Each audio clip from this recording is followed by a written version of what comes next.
My brother had an affair with my fiancée, got her pregnant before my wedding, and my parents supported him over me. This will be a lengthy one, and it's as disorganized as it sounds. Though there is much to explore here, I will attempt to keep it as succinct as possible. Whether someone believes this or not doesn't matter. It's just so ridiculous that I have to voice this. I won't sugarcoat anything either, but I will steer clear of any information that would allow someone unfamiliar with the circumstances to identify myself. Up until a few months ago, I was engaged to my girlfriend of 5 years. We will call her Sarah. I am a 32-year-old guy. Let's call my younger brother Mike. He is 29 and has always been the perfect child in our family. I have to provide some background on my family and how we came to this place if I truly want anyone to grasp the depth of this betrayal and why it struck me so deeply. Growing up, Mike could not do anything wrong in our parents' view, whereas I was continuously chastised for the most minor transgressions. This was clear and severe, not simply ordinary sibling rivalry or minor partiality. If Mike broke something, I would be accused. I would be the one grounded when he started a fight. If we both received straight A's, I would get a pat on the back and be advised to keep it up, while he would get a new video game console. Our parents, Tom and Linda, always found a justification for their actions. Mike's the younger brother. He requires more attention. Given you are the older one, you ought to know better. We have to be careful with Mike. He is just more sensitive. The never-ending assault of double standards and gaslighting made me feel unworthy and unwanted in my own house. The preference just grew as we aged. When I enrolled in a decent college on a partial scholarship, my parents hardly noticed. But when Mike decided to enroll in community college, they threw him a big celebration and purchased him a car to drive. Never mind that for years, I had been riding my bike 5 miles each way to my part-time job. I left home right away to get away from the poisonous surroundings. I worked 2 jobs, paid off debt, and navigated college. Mike dropped out a semester later, saying he didn't belong in college. Our parents entirely agreed with his choice, complimenting him for knowing himself and for not fitting social norms.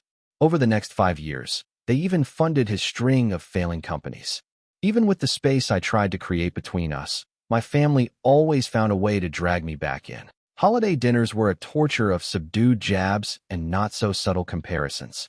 Oh, are you still working at that entry-level job? Well, Mike is considering launching another company. He is quite entrepreneurial. Not that I was really laying a solid career foundation while Mike was devouring our folks' retirement money. Despite everything, I tried to keep a friendship with Mike, though it was always one-sided. He remained my brother, after all. I would try to connect, reach out, and he would either ignore me or find some way to make the discussion into a competition he might win. If I got promoted, he would suddenly have a great opportunity right ahead. If I began dating someone, he would also magically be in a committed relationship. I met Sarah during one of my attempts to get back in touch with Mike. She was friends with one of his brief flings. We clicked right away. Smart, humorous, compassionate, and extremely beautiful, Sarah was everything I had ever wanted in a companion. We began dating, and for the first time in my life, I felt really cherished and joyful. My parents were inevitably less than delighted. They questioned what Sarah saw in me and made disparaging remarks about how she was out of my league. Mike, on the other hand, started abruptly to show great interest in my life, wanting to know everything about Sarah. He would ask about her nonstop. At the time, I was simply glad he seemed interested in something from my life. Looking back, I ought to have spotted the warning signs. After 1 year of dating, Sarah and I moved in together, and things were fantastic. We both had decent jobs, drove cars, and discussed the future. I began to feel as though perhaps, just maybe, I could have the great profession, loving partner, maybe even children someday that I had always wanted. On our 4th anniversary, I proposed to Sarah. It was simply a peaceful supper at home and a moving speech, nothing spectacular. She answered yes, and I thought I was on top of the world. We agreed to a long engagement process and slowed down wedding preparation. We had our whole lives ahead of us, or so I believed. We were not in a hurry, to put it mildly. When we told my family we were engaged, the responses were mixed.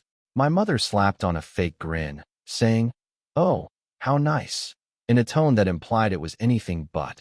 My dad murmured, "Good luck with that," then turned back to watch the TV. Mike, though, had the most unusual response. He praised us, but his smile seemed almost predatory and wrong. I dismissed it then, attributing it to my own fears. Work stress and wedding plans occupied the next year. Working long hours at our jobs, Sarah and I were saving money for the wedding and a down payment on a house. Though we saw less of each other than we used to, I reasoned it was only a phase. Every relationship experiences difficult times. Looking back, I ought to have seen the warning signals. Sarah grew more aloof, constantly on her phone, grinning at texts from someone she would rapidly claim to be merely an acquaintance from work. She began going out more with her pals, arriving home late smelling of cologne and wine. I did, however, entirely trust her. I never even gave her possible cheating any thought, let alone with my own brother. About 4 months ago, Sarah started acting somewhat strangely. She was temperamental, restless, and often sick. Thrilled with the possibility, I considered perhaps she might be pregnant. We had not been trying, but we had discussed wanting children eventually. Imagining nursery colors and baby names, I began to plan how I would support her. One evening, she sat me down with tears in her eyes. She dropped the bomb. She was pregnant, though not with my child. I was shocked. Our hectic schedules had caused us not to be intimate in a while, but I never anticipated she would cheat on me. When I inquired who the father was, she broke down totally and mumbled, "It's Mike." My whole universe collapsed in that instant. Everything I knew, everything I had built my life around, came toppling down. I found it difficult to breathe. I had no thoughts. I could only feel this intense loss and treachery. Sarah tried to clarify, her words tumbling out in a hurry between sobs. Apparently, it began during our engagement party. Mike had cornered her and informed her she was making a mistake marrying me, playing on her insecurities. He reassured her she could do better and that he could give her everything I couldn't. It was not just a one-time occurrence that evening. They had been having an affair for months. I sent Sarah out. I couldn't stand to look at her or be in the same room as the woman who had so totally betrayed me. She begged me to forgive her, said it was a mistake, said she loved me. But all I could think of was how many times she had lied to my face. How many times had she been with my brother while wearing the ring I had given her? After Sarah left, I phoned Mike. Even now, I can't recall what I said. All of it was a haze of hurt and wrath. At first, he attempted to seem cool, saying it was only a drunken error and that it had no bearing on anything. When I pressed him, he became hostile and responded, "Well, maybe if you'd have been a better fiancé, she wouldn't have come to me." I saw red, ready to do anything that would make him regret what he said. I got in my car and headed to his flat, though I'm not sure what I intended to do. When I arrived, our parents were already there. Mike had apparently phoned them first, crafting some narrative about how Sarah had seduced him and how terrible he felt. And you know what? They believed him. They always do. While my dad merely stood there with his arms crossed, looking disappointed in me, of course, not in his dear Mike. My mom started lecturing me about forgiveness and family right away. They wouldn't listen when I tried to describe exactly what happened. They insisted that since family comes first, I should forgive Mike and help Sarah through the pregnancy. Years of pent-up wrath and bitterness spilled forth. I told them just what I thought of their distorted sense of devotion, how they had always favored Mike at my cost, how they had never once stood on my side or supported me. I informed Mike he was dead to me. He was no longer my brother. I advised my parents they could have the son they had always desired since they no longer had me. Ignoring their calls and pleas, I bolted. Without a goal in mind, I drove for hours, just desiring to get away from everything and everyone. When I got home, I had hundreds of missed calls and messages, some from Sarah begging for another opportunity, some from Mike alternating between apologies and accusations, but most were from my parents demanding that I grow up, in a tone I knew too well. I ignored them all. Using all of my accumulated vacation time, I called out of work. I seldom ate, hardly slept. I avoided everybody and found it intolerable to have to explain what had happened. I simply sat in my apartment, going back over every minute of my relationship with Sarah and every interaction with Mike, trying to find where I'd gone wrong. 3 months have gone by now. To handle all this turmoil, I changed my number, relocated to a new apartment, and began therapy. Still, my family won't let go. Even with my best attempts to cut contact, they find ways to meddle in my life, starting to show up at my place of employment. They are trying to ambush me and force a reconciliation. My mother corners me in the parking lot, crying about how I'm separating the family. Gruff voicemails arrive from my dad about how I should man up and forgive Mike. Mike has personally tried to approach me on a few occasions, but thus far, I have been able to dodge him. They have even dispatched flying monkeys, meaning extended family members, to guilt-trip me into forgiving Mike. Suddenly, ants, uncles, and cousins I haven't spoken to in years are blowing up my phone, reminding me how important family is and how I should let bygones be bygones. They seem to be living in some other world where what Mike and Sarah did was only a minor error rather than a life-altering betrayal. The most recent development came yesterday. Sarah sent me a note. She is keeping the baby and intends to co-parent with Mike. And guess what? My parents are now over the moon about becoming grandparents, totally overlooking the circumstances of how it happened and the nasty comments my mother and father made when Sarah was with me. Apologies and explanations abound in the letter, which discussed how she and Mike had discovered true love in trying circumstances. She even dared to add she hoped we could all be friends someday for the child's benefit. I am at the very end of my rope. Part of me wants to simply sever ties entirely and start over somewhere else, perhaps go to another state, change my name, create a new life free from knowledge of this mess. Another side of me, though, is so enraged that I want to stay and fight, so they may realize how screwed up things are. Overall, I'm not sure what to do going forward. Every sphere of my life has suffered from this betrayal. Being alone with my thoughts makes me uncomfortable. I haven't given dating any thought either. I get terrified thinking of depending on someone like that again. I have lost friends over this too, folks who believe I should choose the high road and reconcile with my family, as if I am the one in the wrong for not wanting to play happy families with the people who wounded me most. The idea of Sarah and Mike having a kid together, a child that ought to have been mine, is like a continual knife in my stomach. Logically, the child is innocent in all this. It is not the baby's fault that its parents are lying, cheating scumbags. But I cannot feel anything positive about its existence. My parents have begun discussing my obligation to participate in the child's life and my role as an uncle. I get physically sick at the idea. How am I expected to approach this child without seeing the ultimate symbol of my brother's treachery? So, Reddit, I suppose my question is, am I wrong for not forgiving my brother and ex-fiancé? Is it bad of me to wish to terminate relations with my family over this? Any guidance on how to move forward would be much valued, since right now I feel as though gaslighting and treachery are drowning me in the sea. I understand this was lengthy. If you have read thus far, thank you. In a sense, just writing all this out has been relieving. I'm not sure what I should anticipate from publishing this. Maybe validation, guidance, or maybe just the opportunity to yell into the void and have someone, anybody, hear me. Edit. Holy mess, this exploded overnight. I appreciate all of your support and counsel. The response overwhelms me, and it will take some time to look over all the comments. Nonetheless, I wanted to answer some typical queries. Certainly, I have discussed a restraining order against my family with a lawyer. It is in progress. No, I am not intending to interact with the baby. Although the child is not at fault, I cannot be involved without losing my sanity. For anyone curious about my employment, I have previously discussed the matter with HR. They are sympathetic and aware. They have given me the opportunity to work from home more regularly and raised front desk security levels. I appreciate their understanding. Many of you have inquired whether I have given any thought to moving to another city or state. I am very definitely considering this. There are offices of my company in various other cities, hence a relocation could be feasible.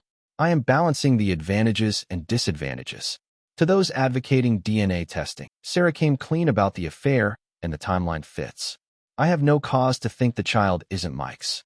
Even if, by some miracle, it turned out to be mine, I'm not sure I could ever look at that child without remembering this. The volume of people relating similar tales has overwhelmed me. Knowing how frequent this kind of treachery is breaks my heart, but it also curiously comforts me since I'm not alone. I appreciate everyone's vulnerability and sharing. To the person asking whether I had thought about suing Mike for alienation of affection, I investigated it, but sadly, my state does not recognize it. Though right now, I'm not sure I have the stamina for a legal fight. Several have noted that Mike's actions seem narcissistic. Many of the articles I have begun reading about narcissistic personality disorder resonate with me. Though not a justification, it helps me understand some of his behavior. For anyone wondering about Sarah's family, they are as shocked and disgusted as one would anticipate. They have cut off communication with her and contacted me to offer their support. Though it's little consolation, I value it. To the person wondering whether I considered having children of my own someday, to be honest, this whole experience has made me doubt whether I want a family at all. I'm trying, though, not to make any major decisions while I'm still digesting things. Though I'll let you know if anything noteworthy occurs. Right now I'm concentrating on recovery and forward movement. Once more, thanks to Reddit. More than you would realize, you have contributed. Your guidance and encouragement have really been a lifeline amid trying circumstances and have given me much to consider. Though I can't answer every remark, kindly know I'm reading them all, and they help me feel less isolated in this. Update 1. Hey Reddit, it's been a total roller coaster these 2 weeks since my last post. First of all, I want to thank everyone for the great advice and support. Reading over all your responses has been both sad and yet consoling. I never anticipated my post would explode like that. The frequency of this sort of treachery is disheartening, to put it mildly. The last several weeks have been demanding. Recall my mention of working on a restraining order? That turned into a complete ordeal. After my attorney filed the paperwork, we had a hearing booked. Given the facts and ongoing harassment, I felt it would be simple. I soon learned otherwise. My parents turned up for the hearing with their own attorney, a slick lawyer in an expensive suit, most likely charging more per hour than I earn in a week. They claimed I was separating the family over a basic misunderstanding, as if Mike had stumbled and fallen into my fiancée. They painted me as the unstable one. Luckily, the judge wasn't buying it. She issued the restraining order against Mike and my parents, but not without my mother crying dramatically in the courtroom and my father gazing at me like I had just committed murder. Mike's expression, though I swear if looks could kill, I would be 6 feet under. As we were exiting the courtroom, Mike tried to get to me. His attorney reminded him of the recently imposed restraining order, and she stood between us. Mike merely scoffed and stated that I couldn't hide behind a piece of paper permanently. This is not over. If I said his remarks didn't unnerve me a bit, I would be lying. For now, at least, I have some legal protection. Another nightmare has been the office scenario. Recall how I mentioned my family had started showing up at my workplace?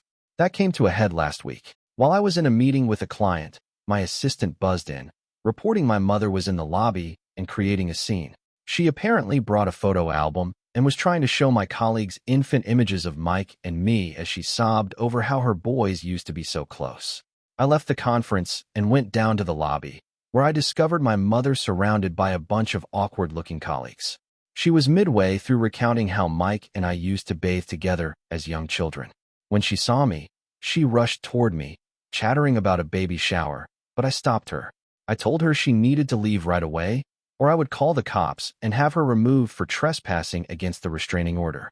Her expression suggested she wished she could slap me, but after everything they have put me through, I couldn't muster the energy to care. Security escorted her out, and I had to spend the next hour doing damage control with my employer and colleagues. Fortunately, most of them were understanding, but I could see others were wondering what kind of drama I was bringing into the workplace. Still, the incident with Mike was where things truly took a turn. I was at the gym last Saturday, working out some resentment on the punching bag. I was so intent on my exercise that I didn't see someone approaching me until I heard his voice. As I whirled around, Mike was grinning at me like he hadn't just broken the restraining order. He began to run his mouth, loud enough for others nearby to hear. When I urged him to go before I phoned the police, he chuckled, claiming he would tell them how I had been threatening Sarah and him. I lost it at that point. I struck out at him, my fist connecting with his jaw. He staggered back, then launched himself at me. We ended up on the floor, trading punches like we were kids again.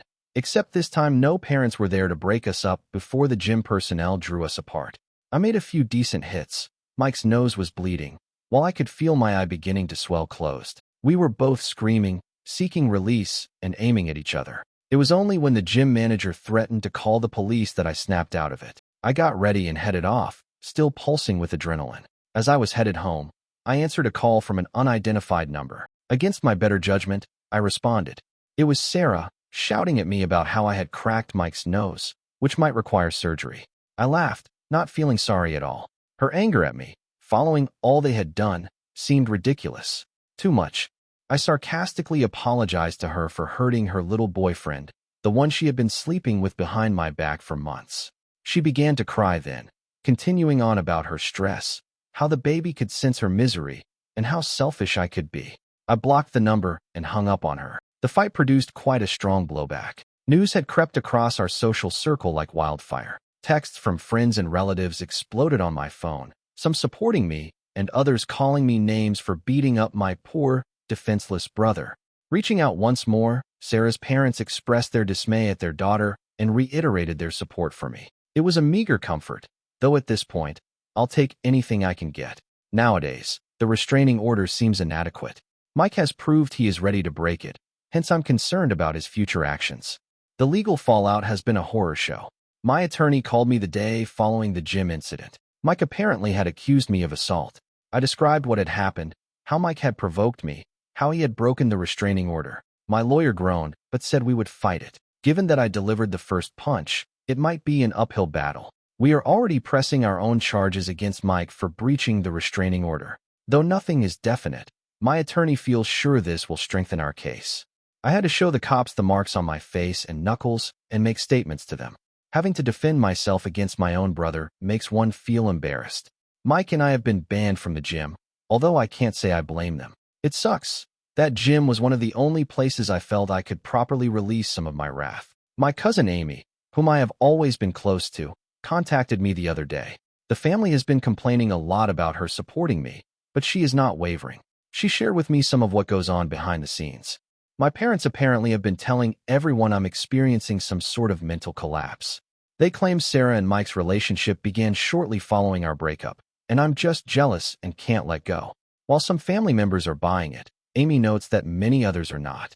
Knowing that they are out there propagating lies about me while I'm trying to keep my head down and heal irritates me. Things at work have been, to put it mildly, strained. Following the incident with my mother in the lobby and the fight with Mike that is making the rounds on local social media, I can sense my colleagues are walking on eggshells around me. Early this week, my manager summoned me into his office. He began by stating he valued me as an employee and understood that I'm going through a trying period. But then he delivered the blow. He believes it would be best if I took a break, just until things calm down. If you would like, he continued, we can call it a personal sabbatical, paid of course. I wanted to disagree, telling him that right now, only work keeps me sane, but I could see the decision had already been made. I agreed, thanked him for his patience, and got to work packing my office. As I was leaving, two of my colleagues were gossiping about how my brother had gotten my fiancée pregnant. Rather pleased to see them jump, I departed, slamming my office door louder than required. To say all of this isn't hurting me would be dishonest. I have started taking long, late-night drives to get out of my apartment. Sometimes I find myself parked outside my previous apartment, the one I shared with Sarah, wondering how the hell my life turned into such a mess. Amid all this turmoil, I discovered help from an unlikely source, Sarah's younger sister, Emma. Emma contacted me on social media, apologizing for her sister's behavior and lending her support. I was first dubious. What if this were some sort of trick? But after chatting with her, I found she shares my disgust with Sarah's actions. She has been sharing details with me on Sarah and Mike's life. Apparently, they have moved in together and act as though they did not just blow up multiple lives to be together. Emma says Sarah has been trying to present herself as the victim in all this, sobbing to anybody who will listen about how she never meant to hurt anyone and how she and Mike are soulmates who found each other against all odds. It makes me sick to my stomach, but I appreciate Emma keeping me updated. After all, information is power, even if it is knowledge I would prefer not to have. Another horror has been the social media situation. When it comes to social media, I have always been a really private person, but this whole incident has put me in an unwelcome public spotlight. On a local Facebook group, someone, probably one of Mike's buddies, posted about our gym brawl. The post omitted our names, but it sufficiently detailed the circumstances to allow anyone who knows us to work it out. The comment section became a battlefield. Some people were supporting me, claiming Mike received his just desserts. Others called me erratic and advised I should be locked up. One night, after a few too many beers, I made the grave error of looking over some of the comments. I ended up tossing my phone across the room hard enough to break the screen. Since then, I have turned off most of my social media accounts. The continuous alerts and the messages from folks I haven't spoken to in years suddenly wanting all the juicy specifics of my personal life make me unable to handle it. Having experienced all that has transpired, I have come to see I cannot continue to live in this city. Too many memories abound, too many opportunities for running into Mike, Sarah, or my parents. I've been researching transfers within my organization. Our Seattle office has a seemingly interesting opening. Though I've never loved continuous rain, at this point, I would relocate to the moon if it would mean escaping all this drama. Though I have not yet made any decisions, the concept of a fresh start is growing more and more intriguing. New city, new apartment, New life? Somewhere nobody remembers me as the man whose brother knocked up his fiancée. Since the restraining order was obtained, my parents have been unusually silent. I'm waiting for the other shoe to fall, anticipating they may find some fresh approach to try to push their way back into my life. Sarah has been spreading the news of her pregnancy all around. Emma tells me she has been sharing regular updates on social media, ultrasound images, belly shots, the works, always with a caption regarding how grateful she and Mike are, how thrilled they are to start their family. Every additional piece of information feels like reopening the wound, the hurt just waiting to resurface when I start to heal. Right now, then, is where things stand. 2 weeks ago, I felt that my life could not become any more disorganized, but strangely, it has. I still hurt and am angry, but I also am exhausted, tired of justifying myself. So, Reddit, I suppose this is more of an update than a change of direction, maybe just a cry into the emptiness right now. I'm not even clear about what I'm asking for. Advice? Affordability? A time machine so I could go back and never introduce Sarah to my brother? I'll attempt to keep you all informed, whatever occurs going forward. Your support means more to me than you could realize. It's encouraging to be reminded that even if it seems as though lies and treachery rule my entire life, there are still decent individuals out there. Final update. Hey Reddit, I'm back with what I expect to be my last post on this entire fiasco after not updating for a week. First of all, I want to thank each of you for your help and guidance along this process. During the worst time of my life, your comments have been a lifeline. So where should I start? In just 7 days, a lot has transpired. I am still working to sort it all out. I suppose I should begin with the most important news. I'm relocating. Indeed, that's correct. I took the plunge and accepted a transfer to our Seattle headquarters. Though it was not an easy choice, I felt I needed a fresh start following all that had gone down. The decision followed a really difficult day last week. I had just returned from another meeting with my attorney regarding Mike's assault allegations when I came upon a note in my mailbox from Sarah. Curiosity won me over, even though I nearly threw it away without opening it. Inside was a handwritten note discussing her and Mike's great excitement about their baby, along with an ultrasound image. She continued on about how the baby would love to have its uncle in its life, and how she hoped I could find it in my heart to be pleased for them. I saw red. Before I knew what I was doing, I had grabbed my phone, unblocked Sarah, and phoned her. She picked up on the second ring, and I let loose. I informed her exactly what I thought of her, Mike, and their happy little family. I told her she was insane if she believed I would ever want anything to do with that child. As far as I was concerned, she, Mike, and the baby could all go to hell. Though it wasn't my finest moment, it felt like I'd at last uttered all the things I'd been holding back. I realized then I had to leave this city. That same evening, I phoned my supervisor and told him I wanted the transfer to Seattle. To be really honest, he seemed relieved. He was probably concerned about how this drama would damage the business. He guaranteed to expedite the paperwork, and by the next morning, it was official. 2 weeks gave me time to pack up my life and move across the nation. Word of my relocation soon started to buzz through my family and social circle.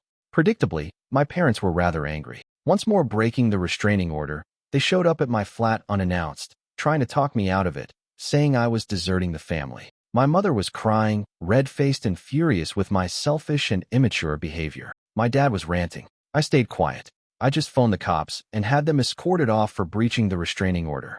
As they were being let out, my mother yelled that I would regret this. That family was everything, and I was throwing it all away. I just closed the door and resumed packing. Mike responded in a different way, presumably because of the ongoing legal issues. He did not try to personally reach out to me. Instead, he posted a long piece on social media about how some people struggle to see others happy, and on how he and Sarah were overcoming hate to concentrate on their new family. It was clearly aimed at me, attempting to present himself as the victim. Though I'll confess it stung to see how many people liked and commented in support of him. I told myself that their opinions don't matter since they don't know the truth. Among the most unexpected responses was Sarah's. Following our phone call, she contacted her sister Emma, who, you might recall, had been keeping me informed on Sarah and Mike's situation. My statements apparently hit closer to home than I had anticipated. Emma informed me Sarah had broken down, confessing she was afraid of the future and felt what she and Mike had done was terrible. Bless her heart, my cousin Amy offered to help me pack. She even informed me further about the family situation. Amy told me that my aunt, my mother's sister, had a major blowout with my mom. calling her out for consistently favoring Mike and driving me away. It apparently grew very heated, with my aunt remarking that my parents were reaping what they had sown with their years of favoritism. That someone is at last calling them out on their behavior makes me somewhat satisfied. Although the legal matter is still in flux, my attorney tells me that my relocation has no bearing on anything. We are still pressing charges against Mike for breaking the restraining order, and we are contesting the assault accusations he leveled against me. Given Mike's track record of breaking the restraining order, my attorney feels confident the judge will see through his lies.